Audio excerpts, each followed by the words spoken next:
Hey folks, I'm here with kayak bass fishing national champion from 2018, Dwayne Taff. Yep. And we're actually on your home water. You're preparing to fish a KBF event here on Lake Caddo. Yeah. So you've been pre-fishing for a little bit. This is your home water, right? Yeah. I mean, it's a few hours away, but it's pretty familiar. We fish here several times a year. Yep. I pre-fished a little bit yesterday. Found some cleaner water and some I saw on your Instagram feed you found one pretty good one. Yeah. I found one that was 21 1/4. You know, those are the ones you want to save for tournament day, but she choked it. I didn't have a choice, so right. I had to bring her in. So we'll talk a little bit about it out there, and I've done a lot of these pre-fishing videos, you know, with folks that don't know a body of water. This is water that you do. Yeah. We'll talk about it when we're out there, but that's kind of going to be the focus of this video is how do you pre-fish water that's familiar? What are you hoping to accomplish? So it's kind of twofold. I don't want to fish off memory, because I feel like I bet that's a challenge. The fish move based on the season, based on the water temp, based on the current conditions, right? So fishing off memory doesn't always pay off. Sometimes that home water advantage doesn't pay off. So I like to approach the lake just like I would any other lake, and I search for new water, search for clean water. We've had a lot of rain here recently. There's a lot of runoff. The area we're going to usually stays pretty clear because the amount of vegetation and stuff that filters, but it was pretty muddy yesterday. It's pretty dirty, dirtiest I've ever seen it. So we're gonna go exploring today some areas that I haven't been in a couple years, and look for clean water.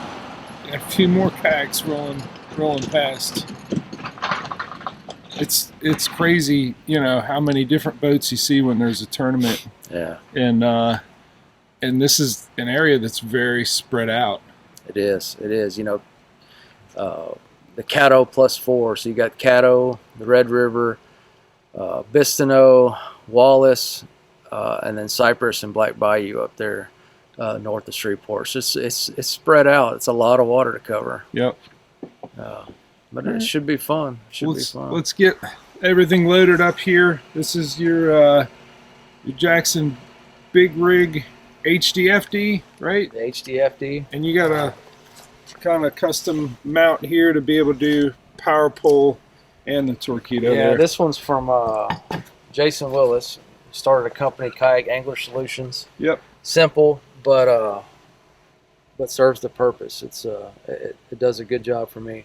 Cool. Yep. All right, let's get loaded up, get on the water before it gets late here. We're not quite there yet. We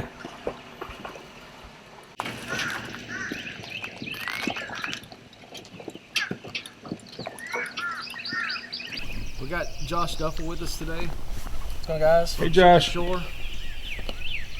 Now you work at a shop in what's the town? Lake Charles, Louisiana. Okay. And Ship to Shore. You do a lot of different installs. Yes.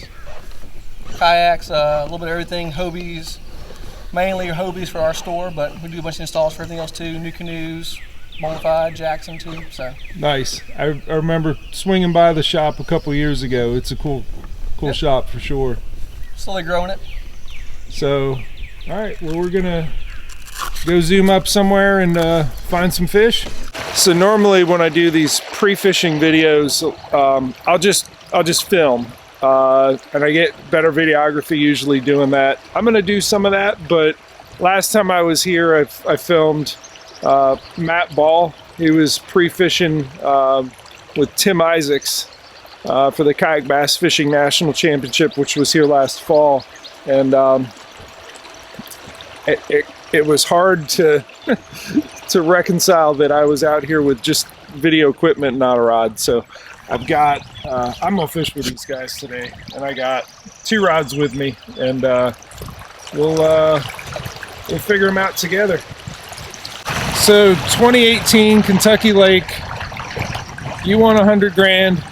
Everyone said that's life-changing money. How has your life changed since then?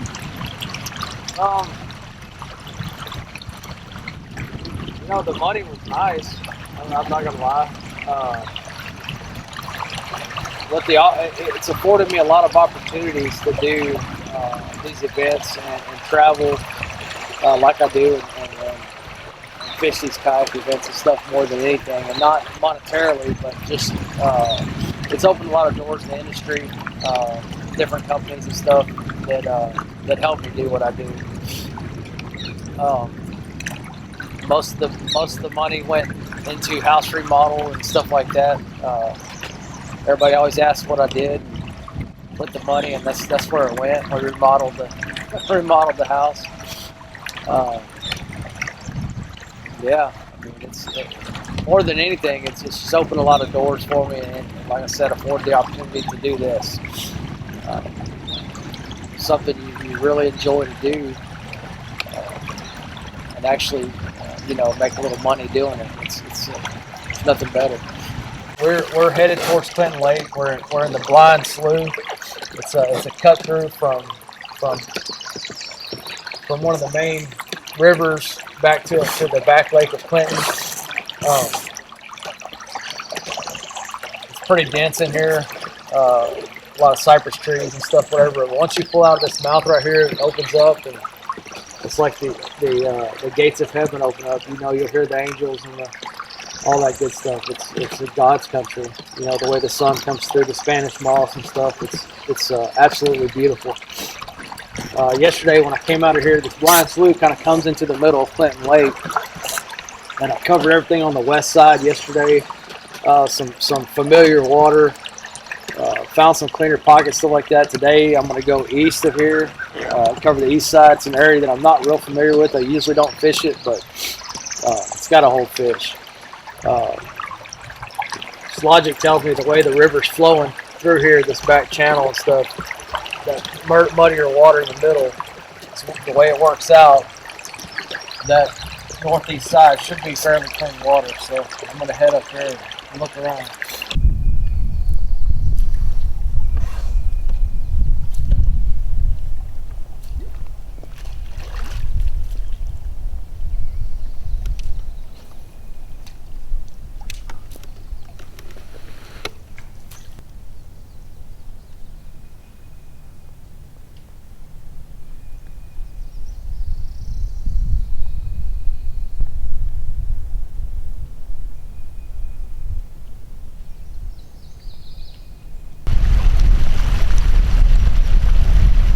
Dwayne, what catches your eye out here? What you're just cruising around, I see your head turning.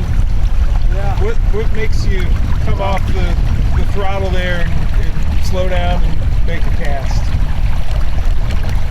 It all looks the same, so you're looking for subtle differences. We had a little cold front, so I'm looking for the bank the sun's beating on, warm up the water a little bit quicker, get the fish more active. I'm looking for big trees, the big cypress. The older they are, the more cypress knots and stuff they have, cypress knees. The bigger the footprint they have, so they'll hold fish better than the smaller ones, or groups of trees similar to this one here that has multiple trees in a group, provides protection.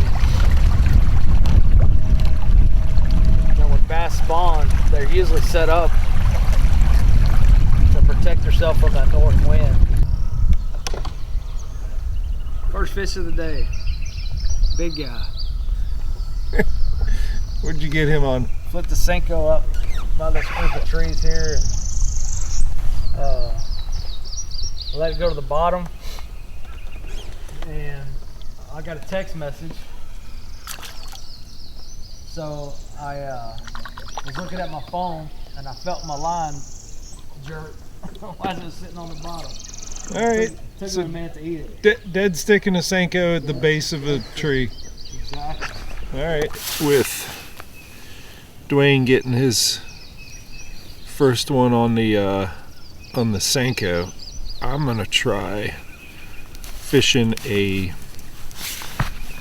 a mag fatties instead of a Senko.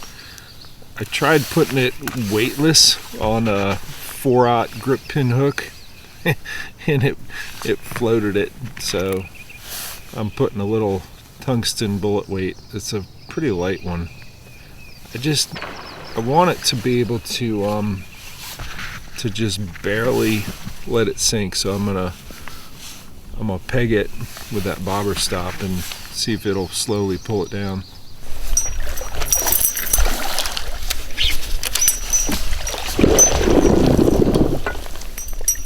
Okay. Well, I got one just straining sort of open water with the Pro Assassinator clacker spinnerbait.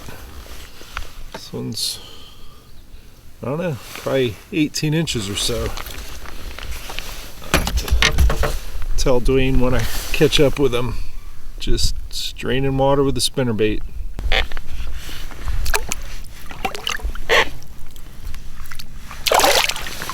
Looks like Josh is finding a few here and there.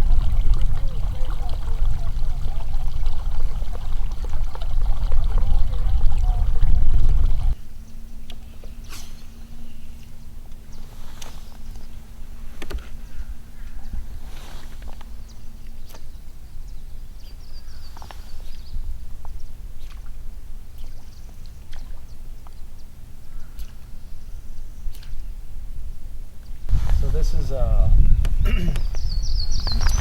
scum frog. It's one of their newer popping frogs. I think they call it the trophy series. I think that's what it's called. Oh, that's soft. It's very, very soft. Their whole new line is really soft. I have some of the, the regular walking frogs, and then these popping ones, and smaller profile. Straight braid, how many pound test? This is 65. 65 pound test. And just because, what we're fishing, you just never know. give me a pop coming through there. Well,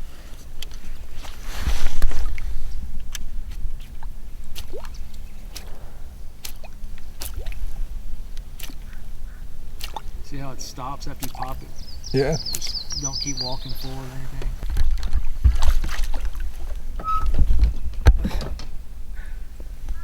That little thing hit like a freight train. Did you get that on a wacky Senko? Yep. Hmm. One of the complaints about the Yamamoto Senko or the Yamamoto brand itself is how soft they are.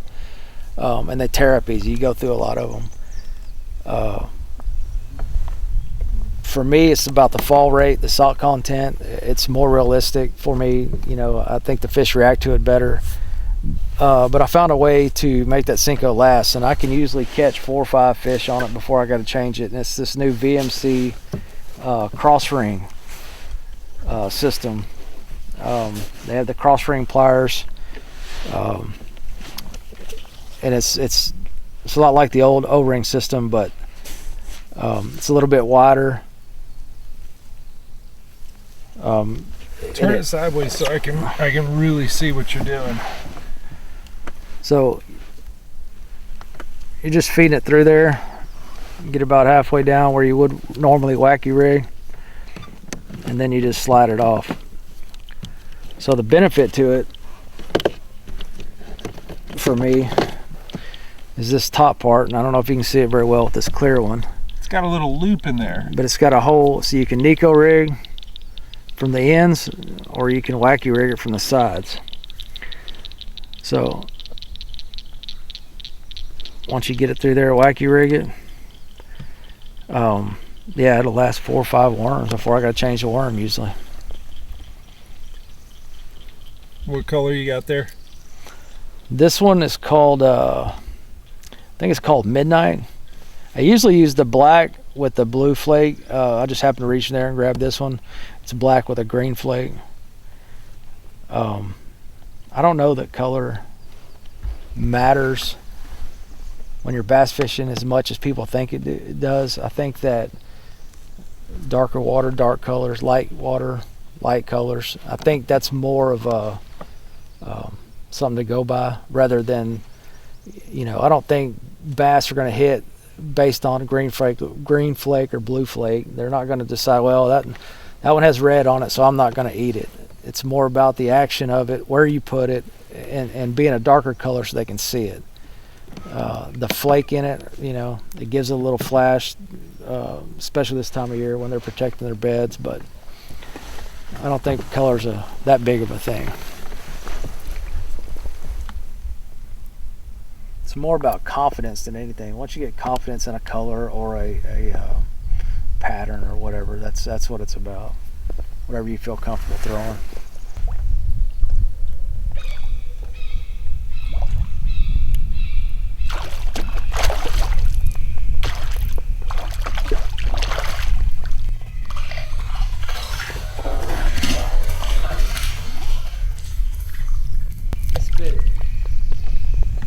Which is what I want. Although I think I got the hook in a little bit.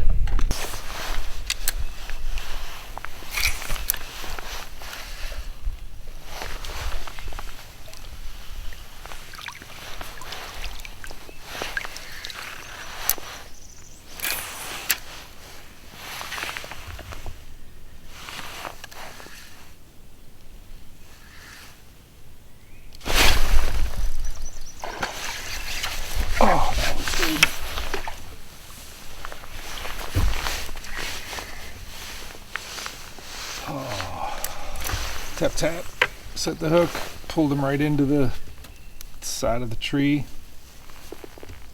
When we came out of that cove, I went back up the creek a little bit and then didn't really have any luck, so I was thinking deeper water, maybe they're, I think you and I talked about it, maybe they're not far along as we thought they were, maybe they're in the deeper trees, and there's a boat channel that runs out there. It's the deepest water in Caddo, really, which is not deep. But deeper for here. So I flipped those trees with a Senko. There's a group of trees right out here, and I caught one that was probably 17, and then I had a couple other hits, and then I caught one that was about 20, and she was full of eggs, so pre-spawn. So a deeper bite may be where it's at. It's coming up. They're so strong. It's not even that big of a fish, but he's so strong.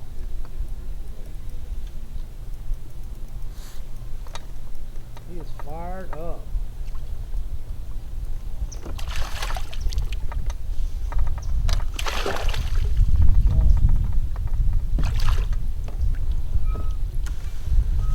It's a healthy fish. 17, maybe 18 inches.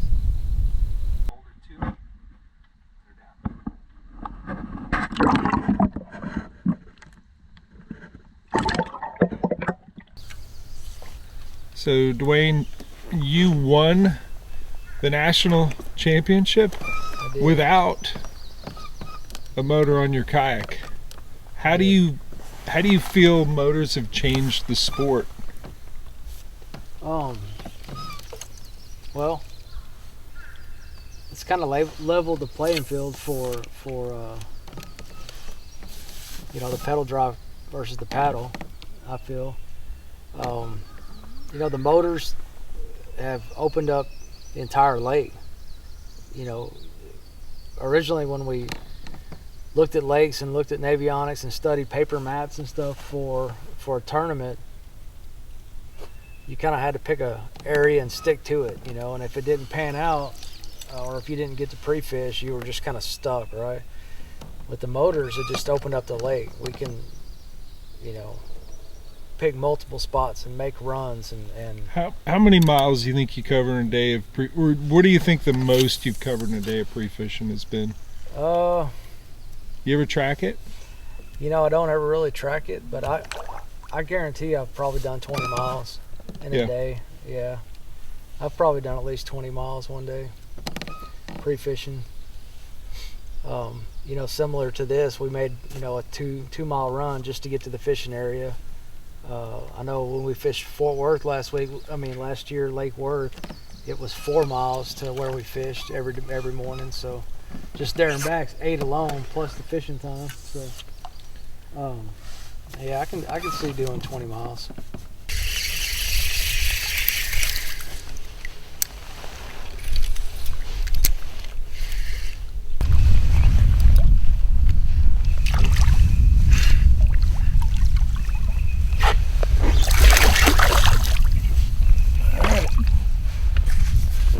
This guy had already jumped for me a couple times by the time I hit record, but throwing these in this case mag fatties, same kind of profile as the Senko. Down at the I gotta find a pair of pliers to get him out. At the base of these cypress trees is getting it done. I know Dwayne's been catching the heck out of them, doing the same thing, but this is my first pretty good one. What do you think? He's 18 anyways.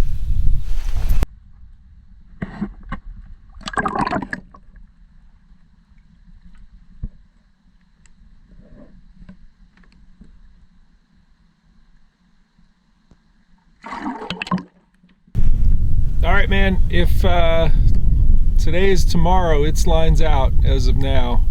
Where are you at with what do you think your total would be, and what do you think your patterns and locations are looking like after a couple days of pre-fishing? You know, I feel like